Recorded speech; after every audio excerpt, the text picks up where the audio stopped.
그 프랑스의 그 유명한 그 문인이었던 빅톨 위고가 쓴 레미제라블이라고 하는 유명한 소설이 있죠. 주인공 장발장. 우리나라에는 그 책보다도 뮤지컬로 더 많이 알려졌던 내용인데, 저도 우리 딸내미 덕택에 이 뮤지컬을 한번 본 기억이 있어요.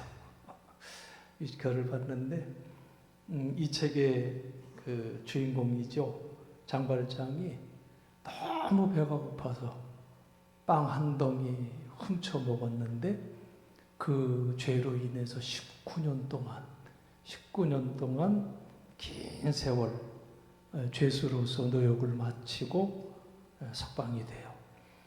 긴 세월 동안 너무 억울하고, 그러니까 이 좌절, 그리고 인간에 대한 어떤 증오심, 막 이런 것들이 굉장히 혼재해 있었지만, 촛대를 훔치고 잡혀왔던 이 장발장을 용서해 주었던 그 미리엘 주교에게 깊은 감명을 받고 이제 새로운 삶을 장발장이 시작을 해요. 이후에 자신의 정체를 숨기고 마들렌이라고 하는 이름으로, 마들렌 맛있죠. 근데 이제 그 이름으로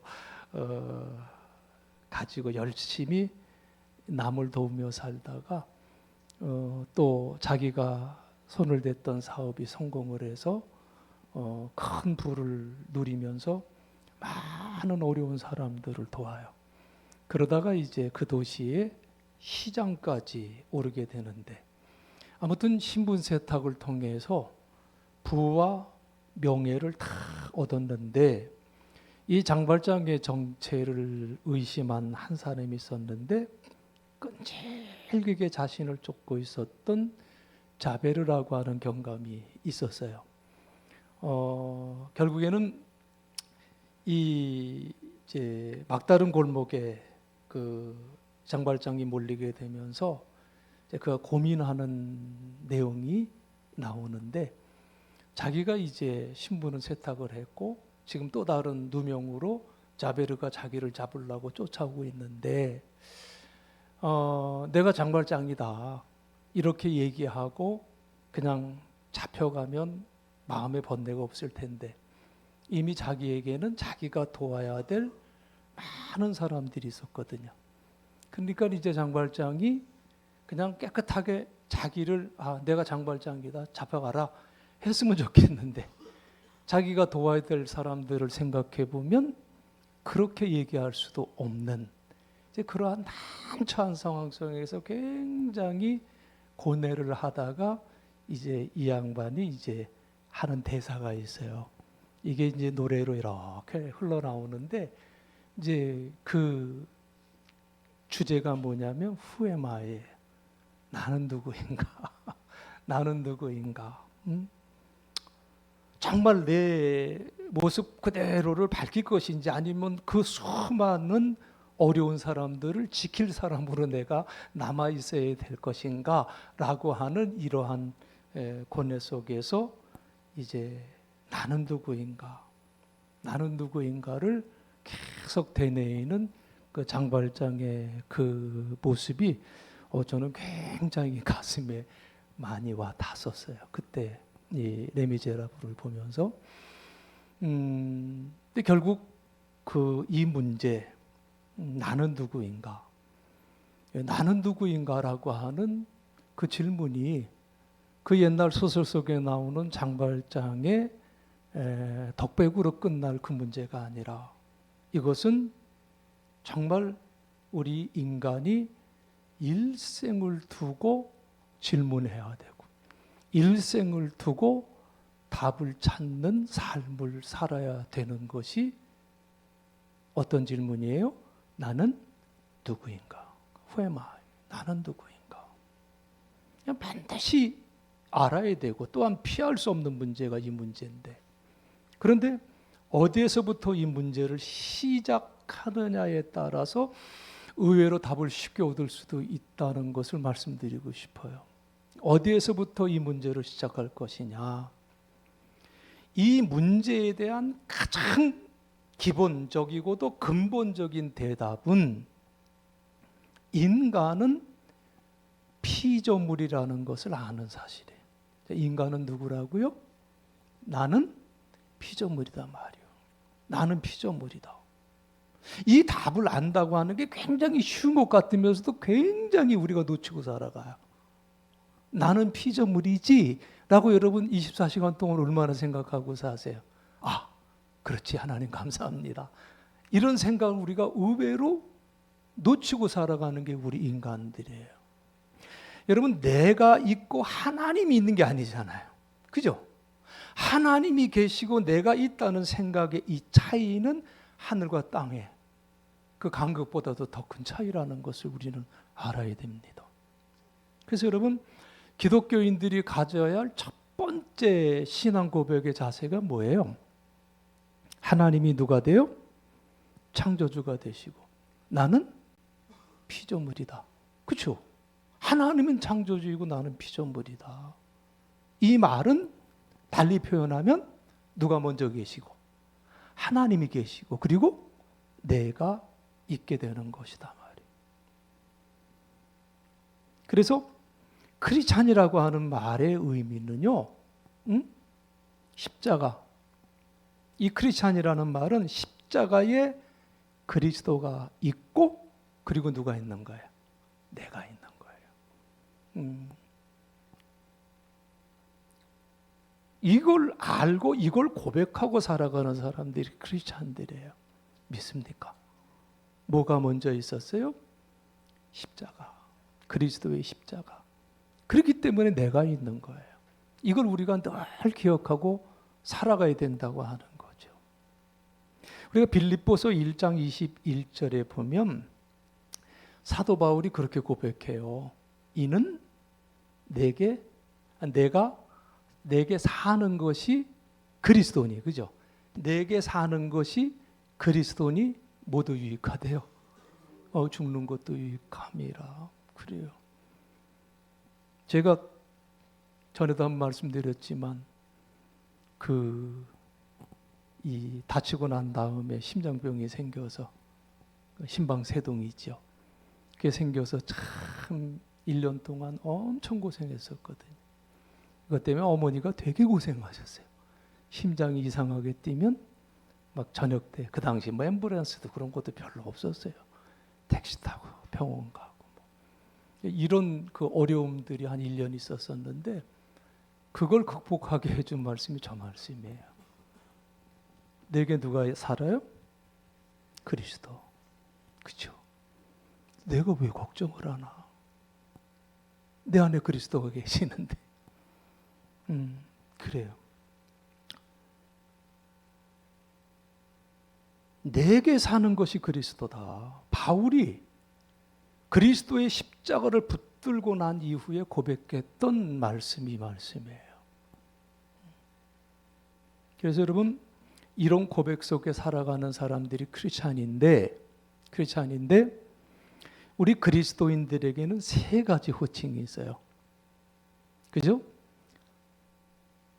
창조주 하나님 기억하고 나를 기억하고 그리스도의 십자가를 알고 나를 생각할 수 있는 그리스도인들에게는 세 가지 호칭이 있는데 첫째가 뭐라고 그랬어요?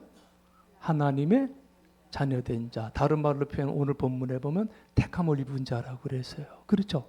두 번째는 거룩한 자라고 그랬어요. 세 번째는 사랑받는 자라고 그랬어요.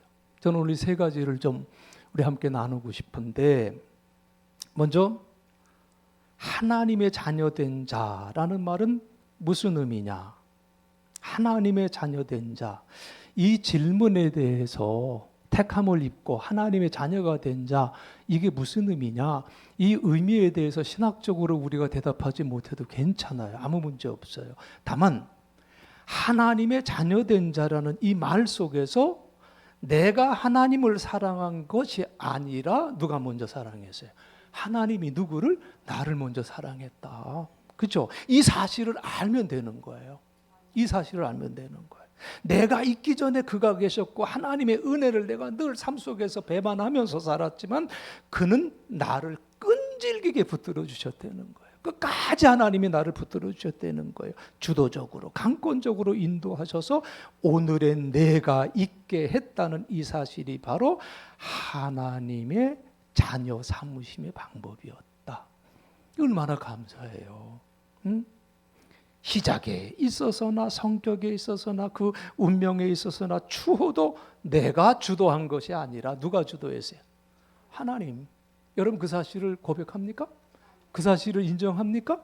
오직 하나님이 나를 인도해 주셨다. 하나님이 주도해 주셨다. 이 사실이 바로 하나님 자녀됨의 의미라고 하는 것을 여러분 꼭 기억하시기를 바랍니다. 그렇기 때문에 나됨의 자격도 그런 거예요. 다 누구에게 주어진 거예요? 다 누구로부터 주어진 거예요? 하나님으로부터 주어진 거다 그 말이에요. 잘난 척할 이유가 있어요, 없어요? 응? 제가 좀 이렇게 얘기해서 저 열등감으로 얘기한다고 생각하지 마세요. 우리 동기들이나 목사들 가운데도 이상한 사람들이 좀 제법 있어요. 나는 그런 사람들하고는 교제를 안 해요. 말로는 뭐라고 그러는지 알아요? 하나님의 은혜입니다. 하나님이 인도해 주셔서 부흥했습니다. 그리고 온갖 무게는 다 잡고 다녀. 그냥 나 이런 사람들 보면 참 신기해. 누가 하셨어요? 하나님 하셨잖아. 그죠? 근데 누가 잘난 척해? 누가 자랑받아야 돼? 좀 얘기 좀 해요. 하나님. 근데 누가 자랑을 하고 있어? 내가. 우리가 이런 실수를 하며 살아갈 때가 굉장히 많아. 목사님 다 하나님 은혜죠. 그러면서 뻐겨. 이건 잘못된 거 아니요. 다 누구의 은혜예요? 하나님의 은혜. 하나님으로부터 주어진 거예요. 하나님이 사랑하기에 사랑한 자 된 것이지 사랑할 만한 자격이 있어서 내가 사랑받은 자 되는 것 아니잖아요. 무자격한 사람이지만 불가항력적인 절대적 은혜가 작용해서 오늘의 내가 있게 되었다는 이 사실만큼은 여러분 조금도 잊지 마시고 꼭 중심에 여러분 새기고 사시길 주의 이름으로 축복합니다. 바울이 고린도전서 15장 10절에서 뭐라고 고백을 했는가 하면은 내가 나된 것은 같이 읽어볼까요? 저기 떴으니까. 그러나 내가 나된 것은 하나님의 은혜로 된 것이니 내게 주신 그의 은혜가 헛되지 아니하여 내가 모든 사도보다 더 많이 수고하였으나 내가 한 것이 아니요 오직 나와 함께 하신 하나님의 은혜로라 그랬어요. 아멘. 여러분 고린도전서 15장 10절 꼭 외우세요. 저거 외울 수 없으면 고린도전서 15장 10절은 꼭 기억하세요. 그리고 자주 보세요. 그래야 내가 하나님의 자녀됨의 은혜를 늘 기억하며 살아가는 거예요. 나는 무자격한 사람이에요. 그런데 하나님께서 나를 당신의 자녀로 삼아주셨다. 자, 그렇다면 하나님 보시기에 내가 필요하다는 말씀 아니겠습니까? 나 자녀 삼아줬잖아. 그럼 하나님 보시기에 필요하신 거 아니에요. 그런데 자꾸 내가 이 교회에서 쓸모있는 존재인가? 아닌가? 이런 생각을 할 필요가 없다는 얘기예요. 이건 잘못된 일이에요. 하나님이 나를 자녀로 택해 주시고 우리가 그 택함의 은혜를 알았다면 나는 뭐만 하면 될까요? 나는 뭐만 하면 돼? 충성하면 돼. 또 그보다 더 중요한 게 있는데. 그렇죠. 나는 뭐만 하면 돼? 그래. 우리 장로님 마치고 좋다고 또 이러시. 맞아 이거요. 나는 뭐만 하면 되는 거예요? 감사만 하면 되는 거예요. 이게 그리스도인이요. 아시겠어요? 그러니까 그리스도인들은 뭐 하는 사람이에요? 감사하는 사람이요. 무슨 불평이요, 불평이. 그리스도인은 내가 어떻게 그리스도인이 되었다는 것을 알면 하나님의 자녀됨이 이렇게 큰 은혜였구나 라는 것을 알면 늘 삶 속에서 뭐가 나와요? 감사가 나오는 거예요. 그게 그리스도인이에요. 이게 하나님 자녀됨의 첫 번째 이유라는 거예요. 자, 두 번째 호칭이 있다고 그랬어요. 두 번째 호칭은 뭐라고 그랬죠? 두 번째 호칭은 그래요. 거룩한 자라고 그랬어요. 거룩한 자, 다른 말로 뭐라고 부르나요? 성도. 그렇죠. 성도라고 불러요. 자, 오늘 12절의 말씀에 보면 너희는 하나님이 택하사, 하나님이 자녀 삼아 주셨다는 거예요. 거룩하고 사랑받는 자처럼이라는 말씀이 있는데, 이 성도, 거룩한 자, 성도라는 말은 히브리어로 카도시라고 하는데 두 가지 의미를 가져요.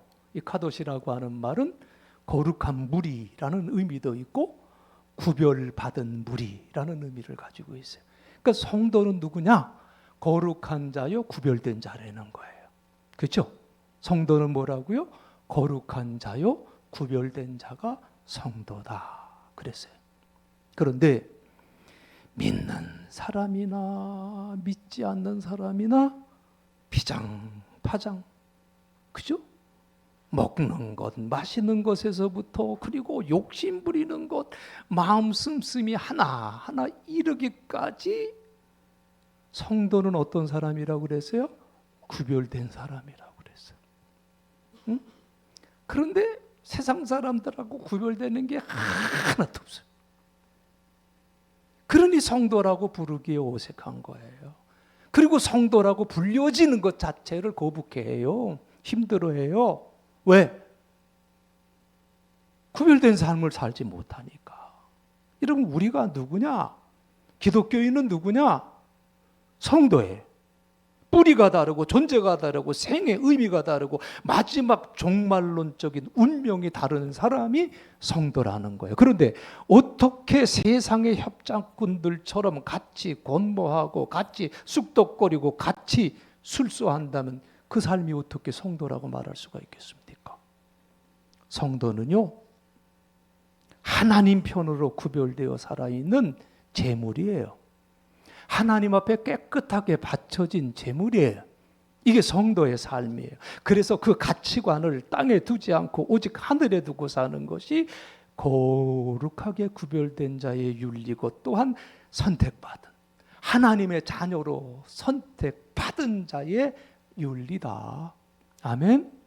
이걸 우리가 꼭 기억해야 됩니다. 그리고 세 번째 호칭이 뭐라고 그랬어요? 그리스도인이? 그래요. 사랑받는 자예요. 사랑받는 자. 이제 이쯤 오니까 제가 여기 설교를 써내려가다가 엄청나게 참 찔림도 많고 고민도 많아서, 오늘도 또 반성문을 또 쓰기 시작하는구나. 그리고 이제 사랑받는 자에 대해서 좀 생각을 좀 정리를 했는데, 사랑받는 자라는 것은 과거의 이야기가 아니잖아요. 그렇죠? 사랑받는 자는 과거의 얘기가 아니에요. 과거에 사랑받았다 하는 문제라면 이건 뭐예요? 지식이에요. 기억이에요. 추억이에요. 그렇죠? 나 사랑받았었어. 그죠? 추억이에요. 더 커지면 역사고요. 그리고 어떤 하나의 종교의 문제를 얘기한다면 하나의 교리에 불과한 거예요. 그렇지 않습니까? 사랑받았었어. 그죠? 사랑받는 자로 불린다는 것은 옛날 이야기로서의 사랑을 이야기하는 것이 아닐 뿐만 아니라 또 앞에 있는 먼 미래에 대한 사랑을 얘기하는 것도 아니에요. 그렇죠? 만약에 미래에 대한 사랑 이야기만 하자고 들면 이것은 하나의 신념이 될 수밖에 없는 거예요. 미래에 대한 것만 얘기하면 이게 더 커지면 이데올로기가 되는 거예요. 왜? 미래라는 것이 언제 끝날지 모르는 상태에서 이 신념 하나로만 버티기는 힘드니까. 그렇죠?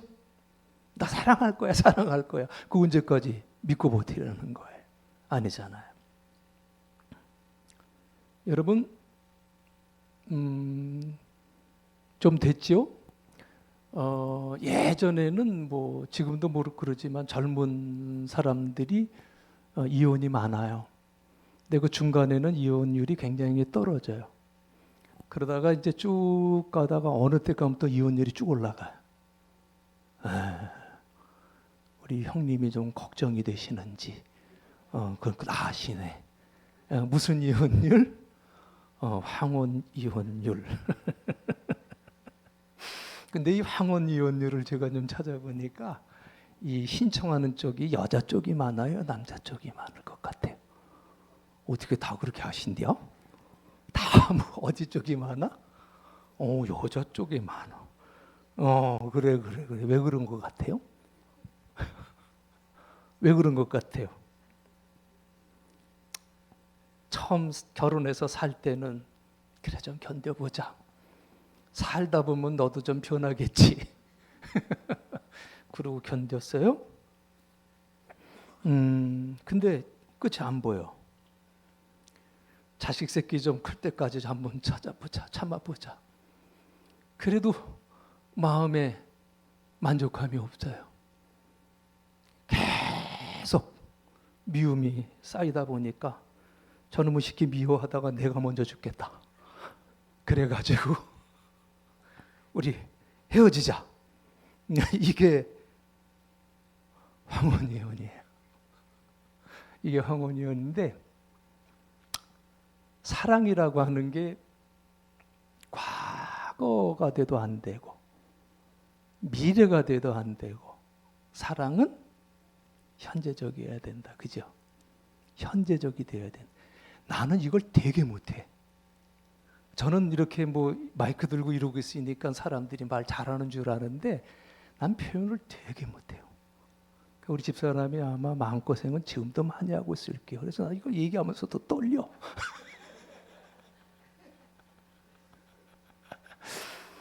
사랑은 현재적이어야 된다 이 말이요. 만약에 부부가 그냥 지금 꾸부랑 노인이 됐는데 둘이 앉아가지고 우리 옛날에 신혼여행 갔을 때 참 좋았지? 뭐 좋았지 뭐. 그렇게만 얘기하고 있다면 이건 좀 심각한 문제죠. 오늘이 중요한데 그 부부는 지금의 사랑이 없다는 거예요. 그렇죠? 사랑은 늘 현재적으로 고백되어져야 된다. 늙고 주름이 쭈글쭈글하게 되어도 나는 당신이 좋아. 이렇게 표현할 수 있는 현재적인 고백이 필요하다.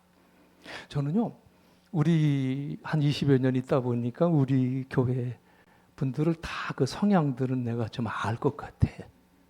이제 성향들은 알 것 같아. 근데 다 얘기하면 뭐 신뢰가 될 것 같아서 안 삐질 것 같은 분들한테만 좀 잠깐 얘기를 하면 그래도 그냥 다 사랑 표현을 제일 잘하는 분 보면 저기 뒤에 계시는 김상규 장로님 같아요. 다 그냥 한결같이 끊임없이 참 좋아요. 그리고 끔찍히 사랑하고 참 사랑하는 게 보여. 근데 사랑을 굉장히 무섭게 표현하는 분도 한 분 계셔. 깜짝 놀랄 정도로 얘기를 하는데 그 속에는 사랑이 있는겨. 우리 김민수 권사님. 무서워. 어떤 때 보면 좀만 더 해. 뭐 이렇게 해도 되고 그만해. 그래도 되는데 뭐 영정도에 돌아오기 싫다는 거지. 뭐 이런 무섭더라고. 들을 때. 근데 가만히 곱씹어 보면 자기 남편 되게 사랑해. 그래. 그리고 말을 또 되게 예쁘게 하는 분이 계셔. 여기 없지만 서병선 권사님 왜 이렇게 말을 예쁘게 하는지 몰라. 참 배우고 싶어요. 참 그렇게 표현들을 이 모양 저 모양으로 예쁘게 잘하시는 분들이 계시는데 요즘에 아주 강력한 아주 강력하신 분이 한 분이 나타나셨어. 우리 교회에. 민경효 목사님. 그냥 얼마나 나 깜짝 놀랐어요. 나 요즘에 같이 좀 있으면서 얼마나 표현을 잘하시는지. 나는 집사람 옆에서 늘 나는 죄인이요. 참 제가 도전을 많이 받고 그래 이렇게 살아야 되는구나 이런 생각을 하는데 여러분 사랑은요 지금 표현이 돼야 된다. 이게 가장 효력 있고 가장 진실하고 이것이 가장 최고의 힘이 된다는 거지요. 여러분, 우리 그리스도인들이 행복한 자라는 것은요, 왜 우리 그리스도인들이 행복한 자냐? 바로 이러한 사랑, 현재적인 사랑을 우리는 예수 그리스도로부터 받고 있기 때문에 우리 그리스도인들이 행복한 자다, 그 말씀이에요. 그렇죠? 참으로 감사하게도 오늘 우리에게 십자가의 그 사랑이 확증되고 있지 않습니까? 그 십자가의 그 사랑은 나와 상관없는 과거의 사랑도 아니고요, 지금 현재 나의 가슴에 있는 뜨거운 사랑이고, 현재 이 사랑이 약속된 미래를 소망 가운데 보게 하고 벅찬 감격으로 확증해 주고 있다, 그 말씀이에요. 이게 십자가 사랑이에요. 그래서 바로 이것이 그리스도인이고, 이것을 깨달아 알고 사는 사람들이 성도예요. 크리스찬. 아멘? 그래요. 다시 한번 정리해 보면 우리는 하나님의 자녀로 선택받은 자들이다. 그렇죠? 두 번째는 어떤 사람이라고 그랬어요? 거룩한 자라고 그랬어요. 그리고 그렇지 않은 세 번째로 사랑받는 자라고 말씀을 드렸어요. 귀하죠? 그렇죠? 귀한 사랑이죠. 그럼 우리가 어떻게 살아가야 될까요? 결론을 줘야죠. 우리 어떻게 살아가야 돼요? 여러분, 사랑은요, 사랑을 받아본 사람이 사랑을 잘해요. 그렇죠? 자라면서 부모의 사랑을 충분히 받지 못한 사람과 사랑을 흠뻑 받으며 자란 사람에게는 그 사랑의 방식도 다르다고 그러네요. 이 사람들이 그런 차이를 몰라서 실수를 한대요. 이걸 이제 상담학자의 얘기 들은 얘기예요. 이제 그 방식을 몰라서 힘들다는 거예요. 사랑받은 마음으로 사랑을 해야 진정한 사랑을 할 수 있는데, 자기가 사랑을 받아보지 못했기 때문에 자기의 자식도 바로 사랑하지 못한 경우들도 많다는 거예요. 따라서 하나님의 사랑, 그 크신 사랑에 감격할 때 비로소 우리는 모두를 사랑할 수 있게 된다는 거죠. 말하자면 수직적인 사랑을 통해서 수평적인 사랑을 배워 사랑할 수 있다는 것, 이것을 가리켜서 오늘 김병현 목사님도 말씀해 주셨지만 이것을 가리켜서 긍휼이라고 하는 거예요. 긍휼. 오늘 본문 12절 말씀에 보면 뭐로요? 그러므로 너희는 하나님이 택하서 거룩하고 사랑받은 자처럼, 그리고 뭐라고 그랬어요? 긍휼과 자비와 겸손과 온유와 오래 참음을 옷 입고 라고 이렇게 말씀을 했어요. 잘 보세요. 지금 저렇게 빨갛게 그 적은 저 글자가, 저 말씀이 바로 선택받은 자, 하나님의 자녀로 부름 받은 자의 특징이다. 특징이다. 이거를 말씀하고 있는 거예요.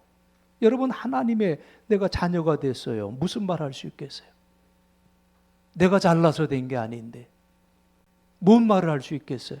겸손하고 온유할 수밖에 없다는 거예요. 고집스러울 곳이 없어요. 그저 감사할 뿐이다, 그 말이에요. 그럼 오늘 본문 말씀은 결국 이 말씀 아닙니까? 하나님의 자녀로 부름 받았으니 겸손하고 온유하라. 사랑받고 있으니 사랑해라. 또 거룩한 백성이니 인내하라. 하나님 편에서 인내하고 용서받았으니 용서하라. 용서하되 그 위에 사랑을 더하라고 하는 말씀을 우리에게 주시고 있는 거예요. 용서만 가지고는 모자란다는 것. 그래서 14절에서 이 모든 것 위에 사랑을 더하라. 아멘. 이 모든 것 위에 사랑을 더하라. 귀한 말씀이죠. 성도로 택함 받은 이상 이제 용서 못할 것도 없고 사랑 못할 이유도 없다는 거죠. 여러분, 들은 분들도 많이 계시지만은 우리가 참 은혜로 많이 부르는 찬송가 305장이죠. 영국 성공의 신부 출신 존 뉴턴이 작사한 곡인데, 존 뉴턴은 1725년에 태어나서 82세에 세상을 떠났어요. 해군 장교였던 이 사람이 타령하다가 붙잡혀서 사람들을 끌어다가 노예로 만드는 노예선에서 일을 하게 됐는데, 그 모습이 너무 참혹해서 결국엔 뉴턴은 회개하고 배에서 탈출한 후에 크리스찬으로서 신앙생활하면서 그 남은 생을 예수께서 나를 위해 십자가에 돌아가셨다라는 그 감격을 붙들고 일평생 살았던 사람이 존 뉴턴이에요. 그가 이제 마지막에 그런 말을 남겼어요. 이제 내가 하늘나라에 가게 되었는데 거기에 가면 세 가지 일로 나는 놀랄 것이다. 첫째는 전혀 하늘나라에 올 수 없다고 생각했던 사람이 와 있는 것을 보고 내가 깜짝 놀랄 것이며, 두 번째는 꼭 와야 될 것 같은 사람이었는데 거기에서 못 만나게 되어 내가 놀랄 것이며, 그리고 세 번째는 나 자신도 나 같은 죄인이 여기에 올 수 있는 것으로 인해서 나는 놀랄 것이다. 그렇게 고백을 했어요. 그리고 그는 다시 질문받고 대답하기를, 만약 하나님께서 나에게 한 가지만 구하라고 그것을 주시겠다고 하시면 나는 그 한 가지도 하나님께서 택하여 주옵소서라고 말할 것이라고 그렇게 고백을 했던 사람이죠. 이 사람이 작시한 그 우리 유명한 찬송, 나 같은 죄인 살리신 주 은혜 놀라와 잃었던 생명 찾았고 광명을 얻었네. 그걸 고백을 했던 사람이죠. 여러분, 하나님으로부터 택함을 받은 자, 그에게는 뭐만 있다고요? 감사만 있는 거예요. 그렇죠? 하나님의 자녀로 된 사람은 감사, 찬송만 있는 거예요. 원망, 미움, 원수 없고 절망도 없어요. 오직 감사와 그 찬양으로 모든 시험과 제약을 이기며 날마다 승리의 길을 살아가는 사람들이다. 하나님께서 택하사 거룩하고 사랑받은 자 된 우리 사랑하는 성도 여러분, 긍휼과 자비와 겸손과 온유와 오래 참음으로 옷 입으시고 하나님 베푸신 그 은총과 그리고 기쁨, 그 감격을 늘 누리며 살아가시길 주님의 이름으로 간절히 축원드리겠습니다. 시간 우리 찬송가 202장 찬송하시고 주여 한번 외치고, 하나님께서 나를 이렇게 귀한 존재로, 하나님 자녀로, 거룩한 자로, 사랑받는 자로 구별해 주셨는데 그 베푼 은혜에 대로 살아갈 수 있게 해달라고 하나님 앞에 우리 간절히 기도했으면 좋겠습니다. 202장 찬송하고 함께 통성으로 기도합니다.